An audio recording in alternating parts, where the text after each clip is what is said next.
I am so glad you convinced me that the family car should be the Defender 110.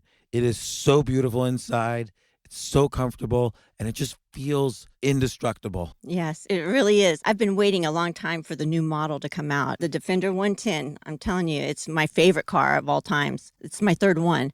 You know, I have stories of going off road. The guy managed the group. He was like, "What are you doing in this beautiful car?" I'm like, "I'm going off road." He's like, "Are you sure? Because you can use one of ours." And then they look like Mad Max cars. I'm like, "No, no, no, no, we're going to do this." And he was shocked.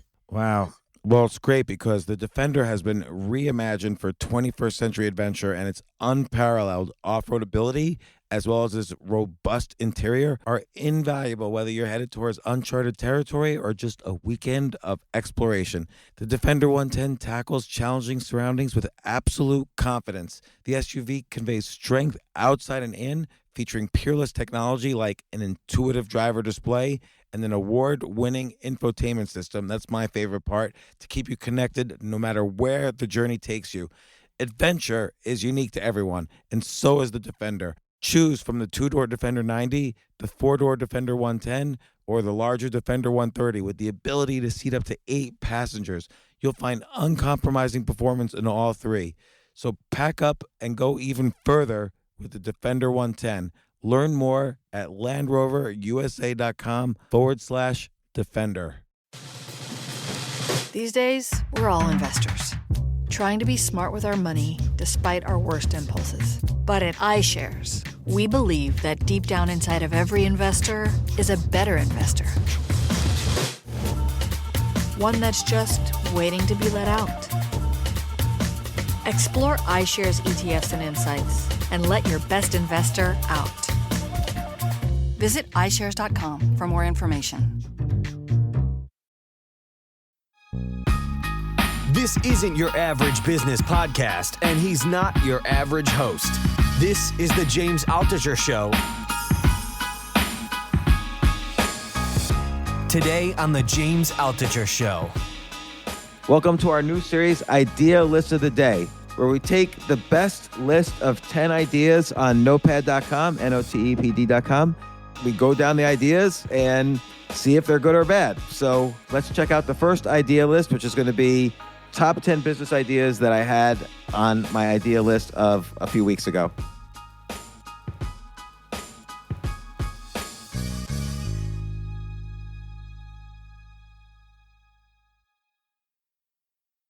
As many of you know, for the past 10 or 15 years, I've been writing about how when I was super down and out, super depressed, going broke, losing everything, losing my home, I randomly picked up a waiter's pad, and every day I started writing 10 new ideas a day.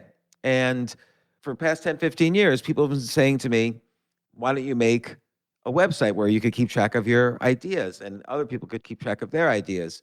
Again, if you know what I've written in several of my books, writing 10 ideas a day has helped me in so many ways, has created so many opportunities for me. It got me out of my depression that I was in back then when I was going broke. It's helped me build businesses. It's helped me write books, connect with everybody from the people at Google and Amazon to people who've become my good friends to podcast guests to everything. And it's just changed my life. And so we created this website, Notepad, that's notepd.com, notepad.com, and now it exists and it's just beginning. So feel free to try it out. Go to notepad.com and try it out, and you could look at all the idea lists and search idea lists of everybody who's on there. And once a day, we'll do this podcast where we have Jay, Robin, Paulo, and me on the podcast, and we'll talk about whatever the idea list of the day is. And this is the first one. So I kind of insisted we pick an idea list that I did, and Jay thinks I'm super arrogant. I mean, it's the ego, you know? But I want some, and Robin was saying, don't share your good ideas. So I want to address that real quickly, which is that I'm not going to be able, the whole thing about these idea lists is to exercise the idea muscle and the creativity muscle so it doesn't atrophy and so that you get more and more creative. I can't implement all of my ideas, and 99% of ideas will be bad. It's all about exercise. And if someone is really super excited about one of these businesses, they should do it, because I'm probably not going to do any of them. I've done, in the past 20 years of writing idea lists, I've done 3 businesses. So it's not like I've done 12,000 businesses, because that's how many ideas. And I don't always write about business ideas. I have plenty of other lists, as you'll see on the site. You can have all sorts of idea lists. But anyway, we're going to talk about 10 new business ideas. And I even date this one February 15th, because I want to see how my thinking changes as I write more idea lists that include businesses. First off, I just want to say again, the purpose is this is just to exercise the brain. It's not necessarily that these are like great business ideas. B, most of these ideas are probably bad. I don't judge them while I write them, but I just try to make them hard enough that it's legit. Because always, as you'll notice as you write idea lists, by idea number 7, your brain starts to sweat. And that's the challenge, is to, just like Mike Tyson says when he's doing push-ups, he only starts counting when it starts to hurt. So it's really at number 7, it starts to hurt. And 7, 8, 9, 10 are the hard ones. Point C, which we already talked about, feel free to steal ideas and give me no credit. If I decide to do these ideas, I better be better than you if you stole my idea, or else I should lose. And D, if you do want to include me and make any of these ideas, let me know, and maybe I can help. So, you guys ready for No. idea lists? Not that one. Anyway, let's start the list. 10 new business idea. Can we start though at number 2 for? No, On no. James' We're going to list? start with the one that I'm sure is $1 billion idea. Whoever does this, and I have experience in this space, so in both aspects of this space. So this is like an example of idea sex. So Ticketmaster meets crypto, and it's the NFT version of Ticketmaster. So basically, the basic idea is this. And I was talking with Mark Laurie on the podcast about doing this for the Minnesota Timberwolves, because he just bought that basketball team. But essentially, the idea is this. If the New York Yankees sell me a ticket, and let's say they sell me a ticket for $100, then I sell it to a scalper for $200. Then the scalper sells it to Jay for $500. The New York Yankees only makes that first $100. They don't make any money on the next 2, 3, 10 transactions of that same ticket. But with an NFT, they won't care about scalpers, because they'll make a royalty. You know, that part of the idea, for those who don't know what NFTs are, or don't know all the details, one of the ideas of NFTs is that artists or anybody who's selling an NFT makes money on every time that NFT is sold, not just once. Like if Vincent van Gogh's family or his estate made money every time one of his great paintings are sold, they would have millions of dollars. Instead, he died broke, and his family is still broke probably, because they don't make any money on it. But now, if all tickets were NFTs, then every venue, every sports team, every musician would make money, much more money on ticket sales. And also, by the way, there would be no forgery of tickets, and maybe the NFTs can provide future access to team memorabilia, so there's more incentives to buy and sell. And if the value of a team, like let's say you're selling season tickets, if the value of a team goes up, or if they're about to win, you know, maybe they started off as the last team in the league, and then they're going to be, it looks like they're going to start to be in the World Series. The value of those tickets, season tickets, might go up, so the NFT value goes up, and people are selling them, and the team makes more money. This would be a huge moneymaker for sports teams. Right. And I'm convinced whoever, oh, sorry, Jay, go ahead.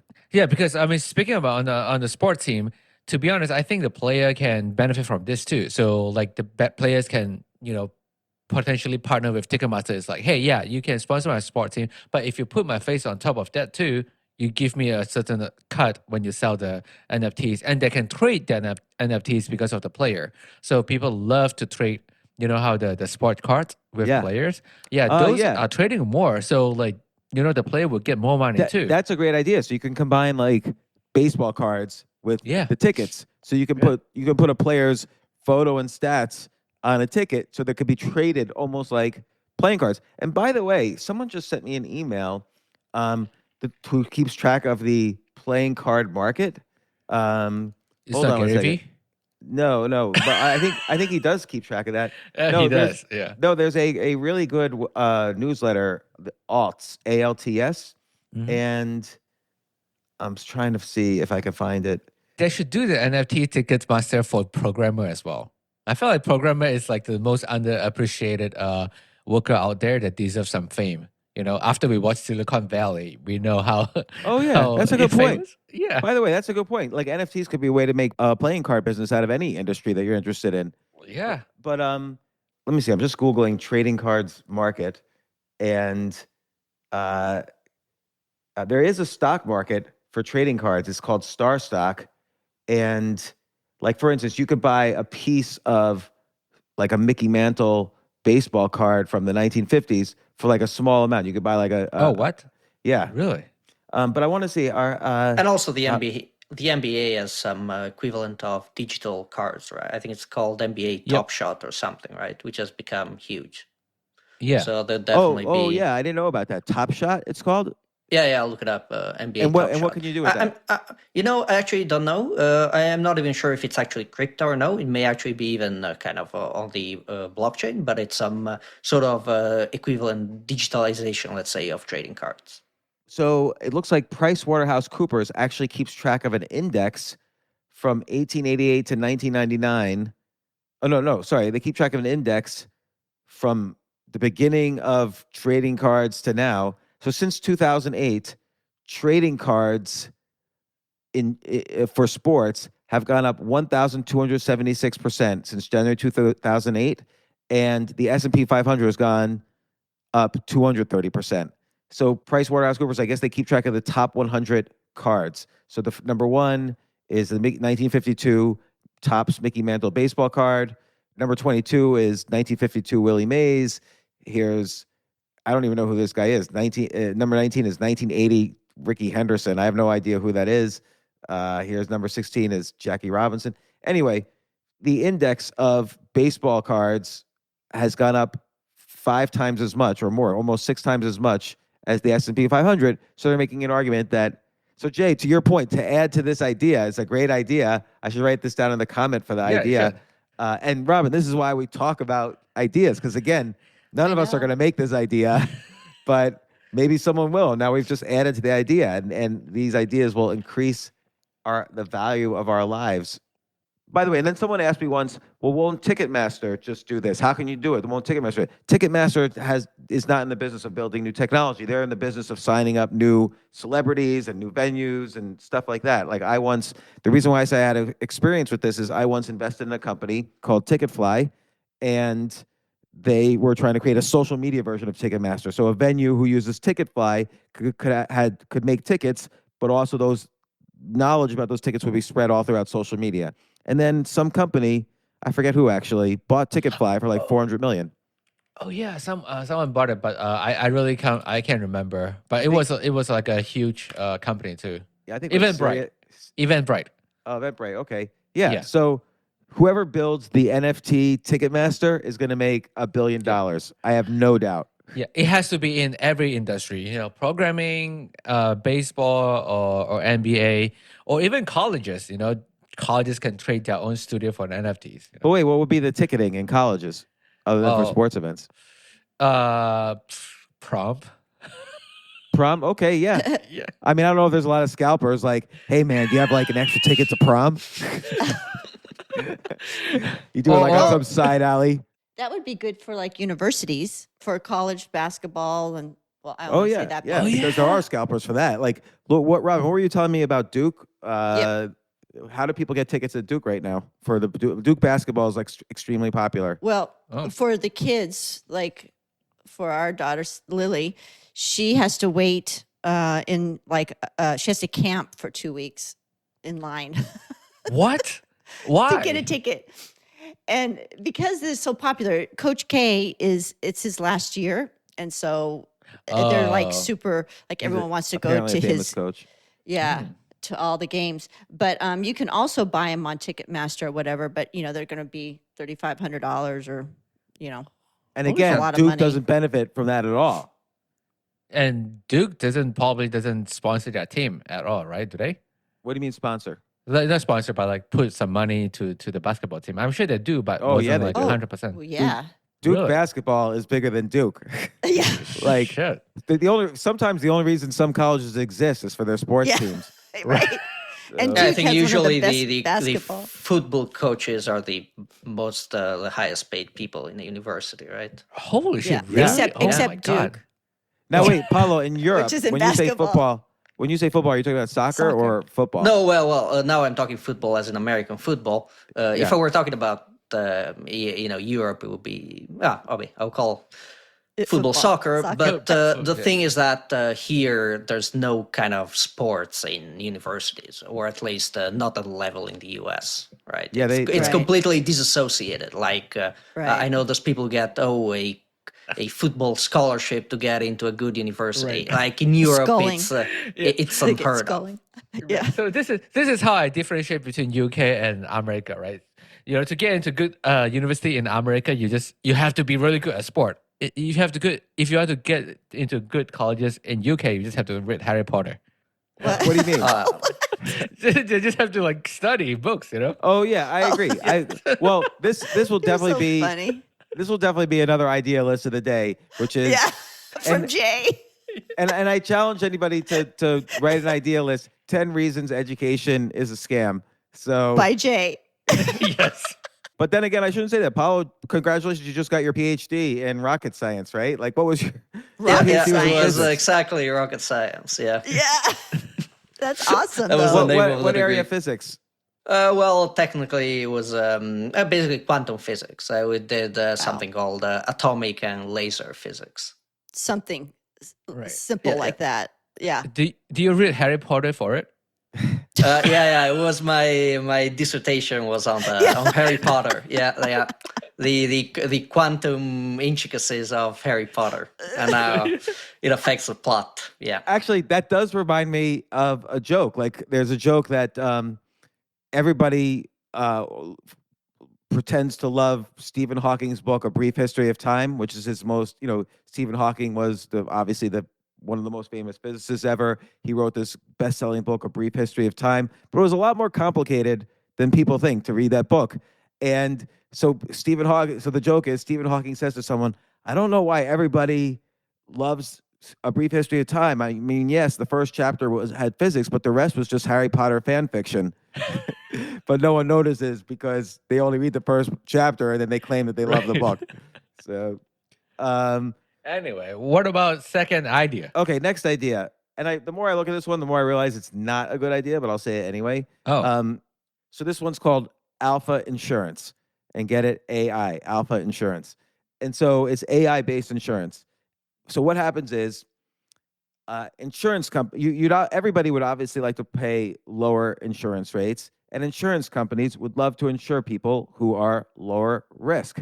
So what the insurance company does is very passively and privately reads your emails, and by privately means, they don't share your emails or no one could look at the emails. It's just software that's reading your emails, and then it determines by your emails if you are a higher risk or lower risk on whatever it is you're trying to insure. And now, how would they determine that?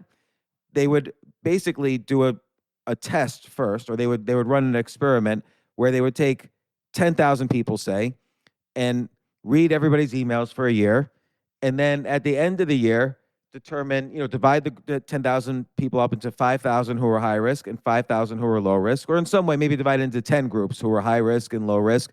Then they would use AI to determine what characteristics in the email stood out for the high risk people and what characteristics in the email stood out for the low risk people. Like maybe it turned out the low risk people had more grammatical mistakes, or maybe the low risk people sent more emails to their family or had the word love more often in their emails. And maybe the high risk people talked more about work or talked about business or obviously talked more about drugs and, drug use.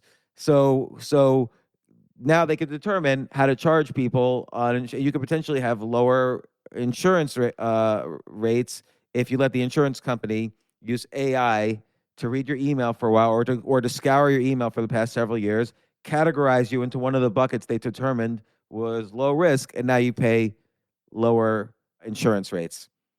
See, I think this is really interesting, but I never buy insurance, so I don't know how is that going to be related to me. But would people concerned about privacy though if they have to read all the email? What if they have an affair with another mistress? Well, the Does emails that give them more the emails risk? are never seen by humans. It's just seen by Right, software, right. and they never collect the emails. They never store the emails anywhere.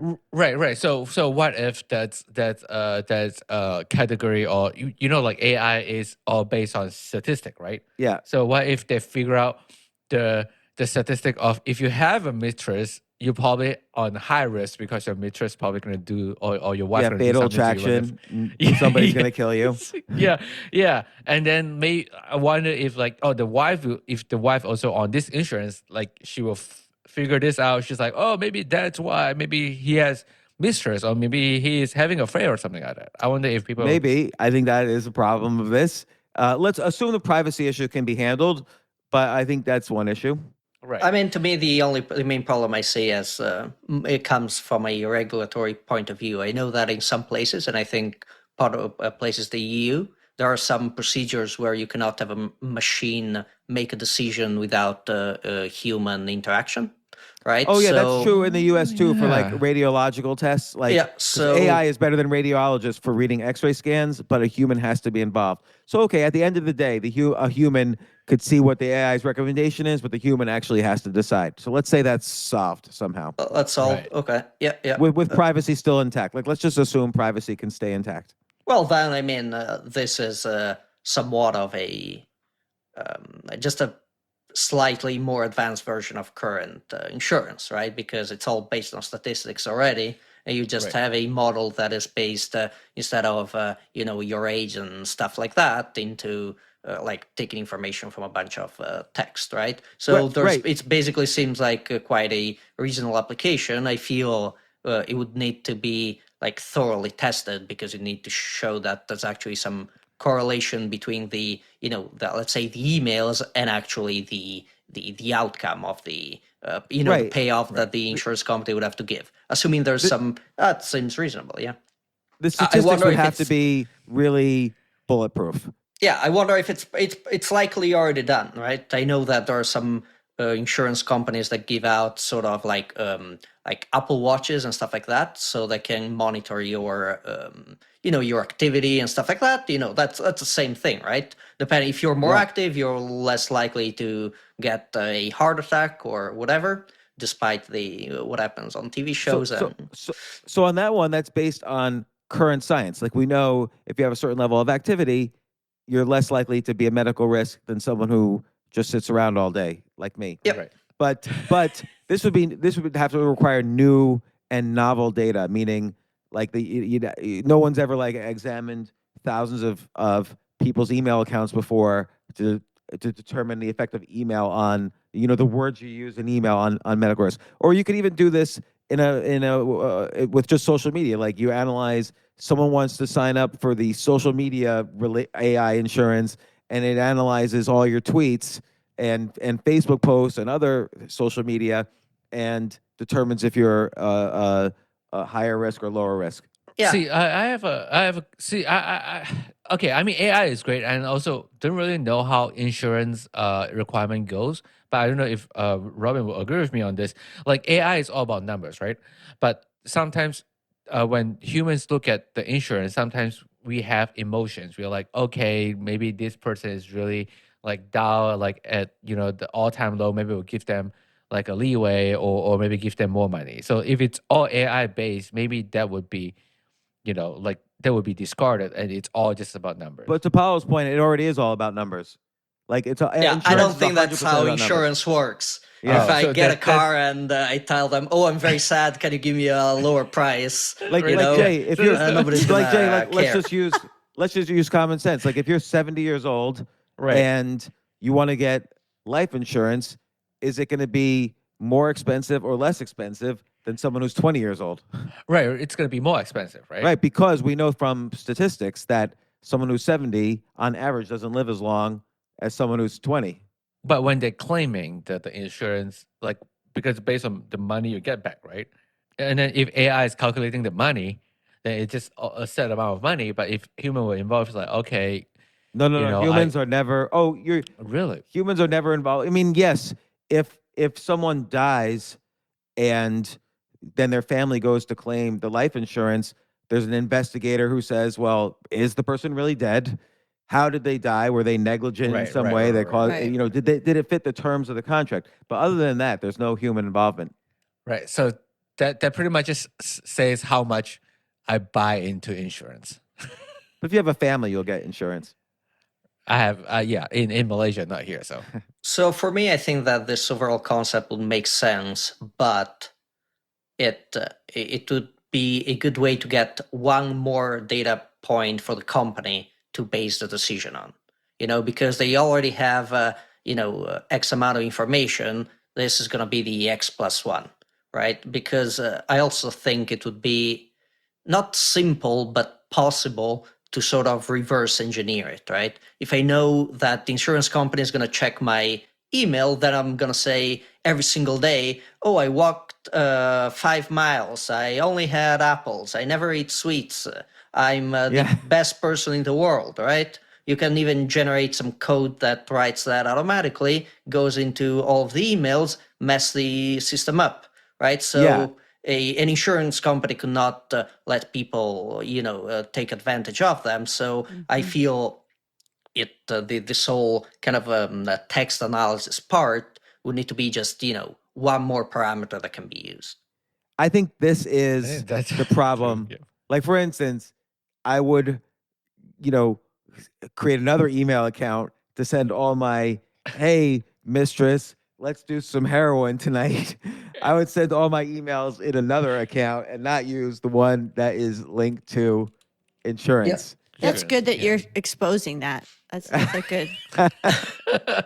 Now Robin knows to put a keylogger on keep track of all my emails. By the way, a guy who I used to be pretty good friends with, I just saw in the newspaper today, he got convicted. He's guilty of putting a keystroke logger on his wife's computer, his ex-wife's computer, to spy on her. And so he got like a couple years of probation and 100 hours of community service. And Was it Kanye West? no, not Kanye West. That's horrible, though. Well, Yeah, but I yeah, I do don't know agree about with Paulo. That's the big problem with this. You'd have to figure out how to solve that, or maybe just use social media where people are not. Maybe there's a way to do it with social not media even rather that, than email. right? Yeah, even Then, that. Yeah. especially if someone could cheat it in the same way, right? If I know social media is going to be checked, right? And then there's also the other part. There's some information about the emails I send, but then the email that people send me, or the interactions in social media that people have with me. So you could think of having some sort of cyber attack where I know I can negatively affect your insurance policy by sending you some sort of emails, right? I don't know. Right. That's Okay. kind of like the thing that John, since John is in cybersecurity, our son, about where they send people to your house, Swatting. swatting. Swatting. Yeah. I have yeah. never heard of such a thing. That's so scary. So that's kind of like swatting, really, by like email or something like that. Some Swatting is a very famous thing. It's a common thing in gamer industry. So I haven't been swat before, so hopefully we'll talk about it some other time. Cybersecurity, but okay. Here's an idea. So two ideas to this. One is, okay, instead of emails or social media, it's just something on your phone that's listening to all of your conversations like all day long, and you can't turn it off, and like you have to have it on for like a month or two before it makes a decision. right. So there's like Alexa. Yeah. So Alexa like is tie in serious. Alexa to insurance companies. And then another potential solution is, how's this? You keep track of my phone and all the phones that are most commonly near me. So for instance, Robin's phone is commonly near me, or my friend's phone are commonly near me. And then based on their insurance histories, you could determine my insurance risk. I don't think that's a good idea. I mean, that could be Because one those are two idea. I mean, separate people. Yeah, but if I'm married to someone who's like a total drug addict, then I'm probably a slightly higher risk than someone who's not married to someone who's a that's total true. drug Yeah. addict. Or if Yeah. all And my then- friends yeah. are drug addicts, Yeah. if all my friends have car accidents every day, then I might be more likely to have a car accident. Yeah, and You're if your companion or your partner is a sociopath or whatever, you might your insurance might go up too. Yeah. But that happens anyway with car insurance, with kids. So if, like, let's say our son gets in an accident, all of our insurance will go up. But Or what our about all child. of his friends? No. So this I'm including just everybody who I'm around. That to me, I don't know. That's sort of like, I don't know. That doesn't. I mean, I think it should not be a deciding factor, but it should be part of it, right? Like, it's like you're a the different- average Maybe it of the five reduces- people you spend most of your time with, right? So, Yeah. in some ways, Isn't it's that gonna like be, social proving or social? What do they call that now? Yeah, it's kind of like a social proof. If the 5 people I spend most of my time with get into car accidents a lot, I'm probably more likely to either be in an accident or myself get into car accidents. and part of the technology is being implemented already with all the COVID tracking. Both Apple and yeah. Google Oh, yeah. did it in Yeah. such Yeah. a way where all the interactions are supposedly anonymous, but yeah. Right. That's totally right, by the way. yeah. They're complete like COVID tracking. What's it called again? Contact tracing. Contact tracing. The software for that does keep track of what phones you're around, and it notifies you if you were around someone who had COVID. Supposedly is the yeah. ideal of this technology. I've never seen it in It action. never work. Yeah, I don't think it in action. They also use It was like used your in the credit UK. report, like to determine if you're high risk. If you have good credit, they figure, okay, here's a responsible person. Right. you Yeah. know. Yeah. And also, I think the other problem, kind of insurance-wise, with this kind of highly mathematical, or statistic models, is that my understanding currently is that insurances are not meant to make decisions based on, let's say, gender or ethnicity, right? But that's actually, if you do statistics, it's likely going to be a factor, right? So I think that could be also a problem that would go against it. Let's say you could actually see that there's an extremely high correlation with the results of the AI and the gender of the person, right? Then Yeah, would that that's a good would that point. mean you'd get your insurance canceled, right? Right. Goddamn, AI is So, yeah. racist and sexist. It's true though, because they say that women live longer than men. I mean, there's a lot of statistics that show different gender. I think on gender though, they do look at the difference between men and women for insurance. I don't know if I'm pretty sure that's legal, but I don't know for sure. I guess. Well, they have to. I mean, it's legal. It's I mean, they're not going to give men like, maternity, OBGYN insurance, right. right? Because they're Yeah. not going to have a baby.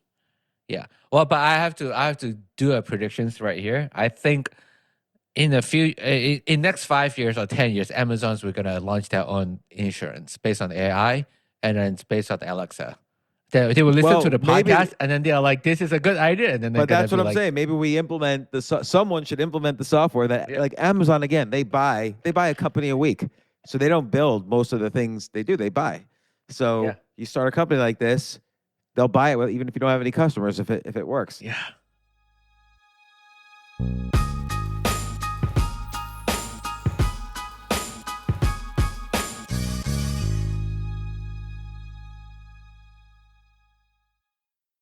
Oh my gosh, I love these clothes. Mizzen and Main. That's Mizzen and Main.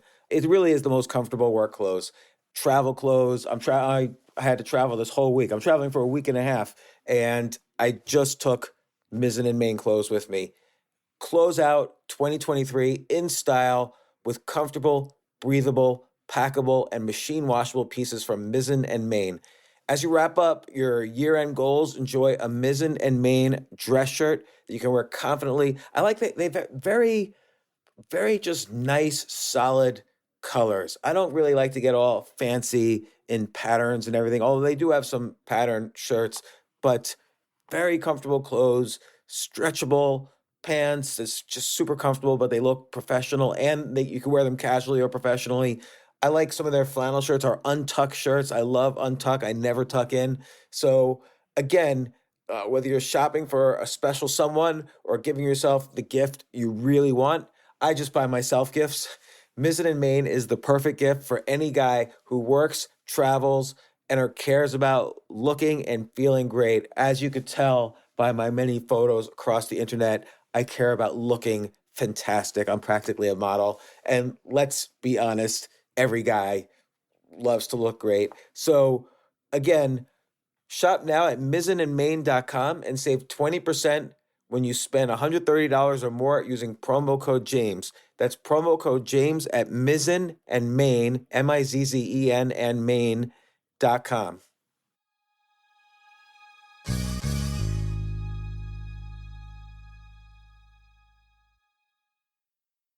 You know what I love about fantasy sports is that even though I'm not going to be a great basketball player or a baseball player or a football player or whatever, I feel like I get to participate and make decisions and use my knowledge of these different leagues to or these different sports to compete. So it's like I can pick my team or I can pick my favorite players and I could use my knowledge to make predictions and maybe even make money. So with the basketball season here, you can now pick combo projections across football and basketball from the Specials League on Prize Picks. This is a league created specifically for combo projections that include two or more players from different sports or leagues. Want to play alongside some of Prize Picks' favorite players like rapper Meek Mill and comedian Andrew Schultz, who's also been a guest on this podcast, and I've been a guest on his? You can now find community plays under the promos tab of the app to view entries for some of the biggest names in the Prize Picks community each week. Look, Prize Picks even offers a reboot policy so that your entries stay in play even if one of your players gets injured. For football and basketball games, if you have a player who exits the game in the first half and does not return in the second, that player is rebooted. Prize Picks is the only daily fantasy sports platform with an injury insurance policy. What? So I love playing it. I love anywhere where I can use analytical ability with my interests to demonstrate some skill and maybe make some money. And I like the game-like aspect. I do wish they had chess as a category on prizepicks.com, but I'll settle for what they've got. Maybe I should make my own fantasy chess league. But in any case, I love Prize Picks. Go to prizepicks.com/James. Use code James for a first deposit match up to $100. That's the easiest $100 you're ever going to make. So that's prizepicks.com/James and use code James. Daily fantasy sports made easy.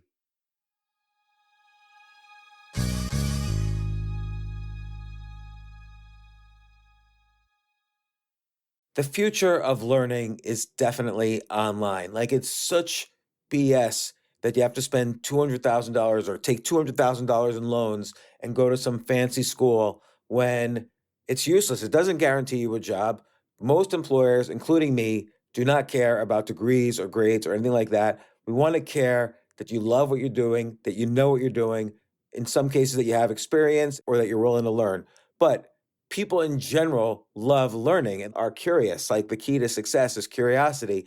And I think masterclass.com is the perfect model for online learning. I'm really happy they're sponsoring this episode. If you're going to give a gift, give the gift of learning. Masterclass makes a meaningful gift this season for you and anyone on your list, because both of you can learn from the best to become your best, from leadership to effective communication to cooking. Let me tell you some of the classes I've taken. I've taken comedy from Steve Martin. I mean, can you believe I can take a class from Steve Martin on comedy, or Judd Apatow, my favorite comedy director? I could take an actual class from him on writing. Wolfgang Puck on cooking. Dan Brown on writing, or Judy Bloom, who's been on this podcast, on writing. By the way, Wolfgang Puck also has been on this podcast. It's such a pleasure. I try to take classes all the time from masterclass.com. And whether you're watching Masterclass on TV or listening in audio mode in the app or on their site, the quality speaks for itself. It's like these Masterclass instructors are your own personal mentors that are going to help you reach the next level. How much would it cost to take one-on-one classes on comedy from Steve Martin or on chess from Gary Kasparov? You just wouldn't be able to do it. But it would cost hundreds of thousands of dollars. With a Masterclass annual membership, it's $10 a month. Memberships start at $120 a year for unlimited access to one-on-one classes with all 180 plus Masterclass instructors. So it's not just $120 for one instructor. You get all 180 plus Masterclass instructors. Boost your confidence and find practical takeaways you can apply to your life and at work. And if you own a business or are a team leader, use Masterclass to empower and create future-ready employees and leaders. That's the real education in today's world.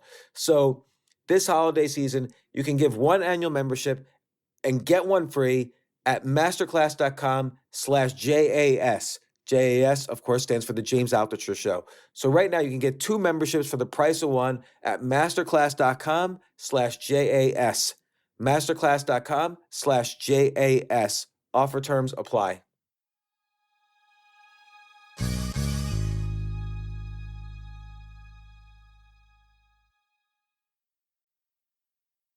All right, I'm going to go on to the next business idea.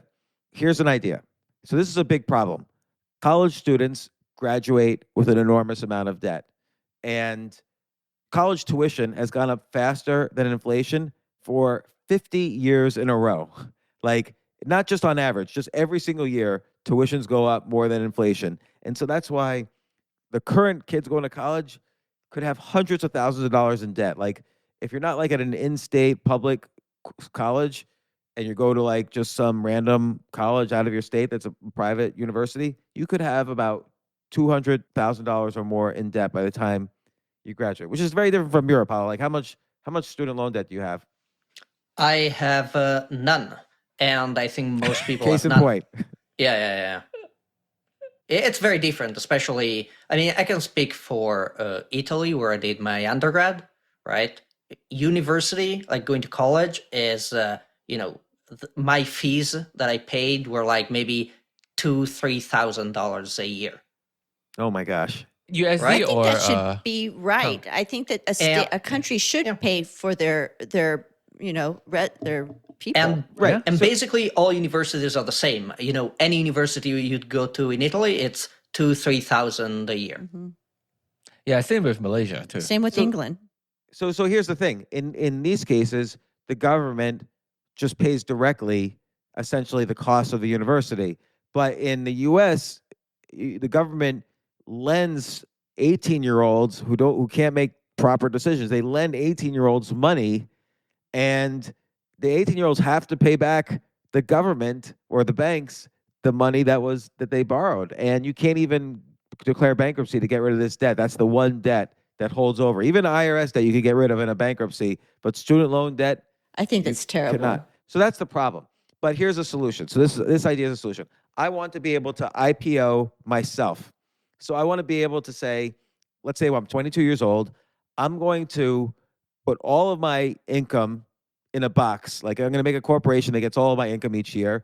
And I want to sell off to the public 10% of my future income for the next 10 years. So let's say on average, you think I'm going to make, let's say, $50,000 a year for the 10 years after I graduate college. Like maybe the first year, 30,000, then 40, then 50, then 60, and so on. I'm gonna make in 10 years $500,000. 10% of that is $50,000. And so you figure out what kind of return you want over 10 years. So maybe 10% of my future income for the next 10 years is worth $20,000 now. So anybody who invests $20,000 now over 10 years, they make $50,000. And that's like a reasonable, that's something like, I don't know, 15% a year, something like Right. that. But what is a student loan getting? Well, then you could decide to use that money however so you raise that $20,000 and you could decide to use that money however you want. I'm just IPOing myself to raise money. And you can implement this with crypto, obviously. So I could say, okay, I'm going to issue 1 million tokens, and each token represents 1/1,000,000th of 10% of the next 10 years of my income. And then people can trade on these DeFi exchanges. People could trade. They're doing their research. They see, oh, James just joined a really great law firm. Maybe the value of my tokens go up. And so people trade. It's like a new investment category. So I Right. could bet on, or I could invest in, yes, investing is betting, but I can invest in people all across different industries and different genders and different this and that. And then I can keep track of my portfolio of people and see who's moving up, who's moving down, and maybe I could buy and sell these tokens accordingly on a DeFi exchange. Right. And so it solves several problems. One, it gives investors a new investment category that might be unrelated to the stock market. So people are always looking for that. And it allows students who may be bogged down in debt to raise money early on. Like, let's say Right. someone graduates, Harvard Business School, their future 10 years income might be $5 million. And so, they can command, they could raise much more money than other people. So, everybody has a different chance to raise some money. Or maybe someone could say, I'm going to give 30% of my next 10 years of income. So people could make their own deals. Right. So this is a good idea, but I always think that, like a good idea will always create more, it's good to have more problem after you create a good idea. Like two things that I can think of that might arise from this in terms of problem is one, it might increase the, what is it called, the income gap or whatever, the wealth gap. And so what happened is, let's say James Altucher, blah, blah, blah, and then your dad is Tom Hanks. Obviously your coin's going to go get trade even more, so you would get more money off that. You know what I mean? Yeah. So you're saying like the child of Tom Hanks will get more money for selling 10% of his next 10 years of future. Yeah, but he's not the person who's going to sell his future income, right? That defies the purpose, right? Yeah, people who are going to sell off their future income is people who are actually going to need the money right now, right? There's no reason for someone who can pay off their money in full or has a lot of kind of income or estate from their parents, to get this loan, because all we're thinking about is a loan, right? But that wouldn't stop people from getting more money, right? Because what's harm for having more money? That's not. I think that's just how the world is, right? That's just how things are, Just and sorry to interrupt, Robin. Oh, 1 second, Jay. In response, also, it still gives lower income people the opportunity to raise more money than they otherwise would have. Yeah, it's probably the opposite. I think it benefits more people with lower income, right? Who have low current opportunity, but kind of high future promise, right? Because people are going to invest in the raw skills and future of the person, regardless of their current state. Like for instance, like Kanye West, we just watched that, his documentary, and think about it. Someone that is that talented, when you know of somebody like that, and you think, wow, I'm going to bet on him, because people did.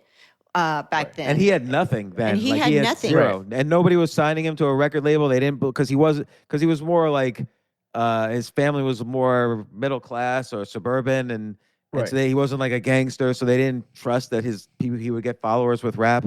So people that are like, let's say on YouTube, that have some talent, they're new, and you see that they do have talent. They're aggressive. They're they're just on target. You think, wow, this is a person that's going to do well. I would bet on them. That's what I think this would be great for. I mean, it'd be great for college too, but it's also great for people that don't want to go to college, that maybe have talent that you see, I'm not saying that this, but I'm just saying that what people would see. Because so the talent, that was a great point. But if you think about it, like how many talented people, but only one or two arise, but how many rich but already have connections people, they wouldn't rise up as much as all the other. Yeah, but not necessarily. They don't have the drive. They're not hungry enough. Typically, when they come from families like that, you need people that succeed. Typically, have triggered that sort of hunger to succeed. When you typically see kids with from wealthy families, they just don't have that hunger. Nothing was triggered for them to do it, because they don't need to. Also, if you're an investor, I'm really looking for, I don't care if some of these investments don't work out as well. I'm looking for the person who is buy low, sell high. Like maybe when Kanye West was 19 years old, buying 10% of his future income, maybe people valued that real cheap. Like, oh, he's only going to make X for the next 10 years. And then he ends up making like 300 million, and I get a part of 10% of that. It's like buying a Bitcoin in 10 years ago. Like you want to kind of do the research and find out and build a portfolio of people who you think will exceed expectations. So really the key is not what income level they are from, but whether they're going to exceed expectations based on how they're valuing their future income potential right now, or how the market is valuing their future income potential right now. Right. So the other thing is, what happens if the guy just die?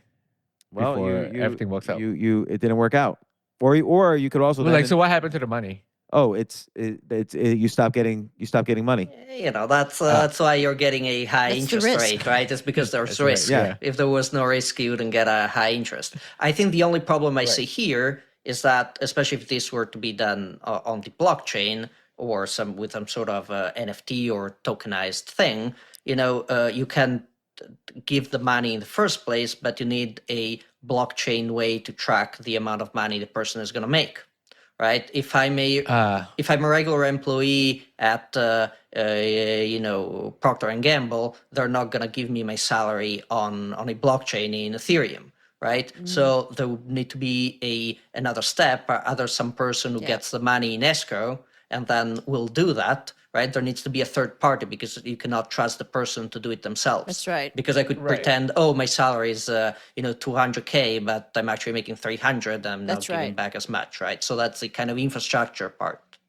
There'd have to be some sort of validation part, and assume. So this is a problem in it, but assume that can all be created somehow. And yes, blockchain is definitely the way you'd have to implement this, and you'd want to implement that anyway on like a blockchain like Ethereum, so it could trade. So once the person quote unquote IPOs, the tokens can trade on a DeFi exchange. So I can buy from someone else. If I do my research and Jay doesn't think, the future Kanye West is going to make any money, but I do, because I've listened to some of his albums, I can buy on a DeFi exchange whatever tokens are available, and Jay might be selling them to me, and it's just like an investor's market.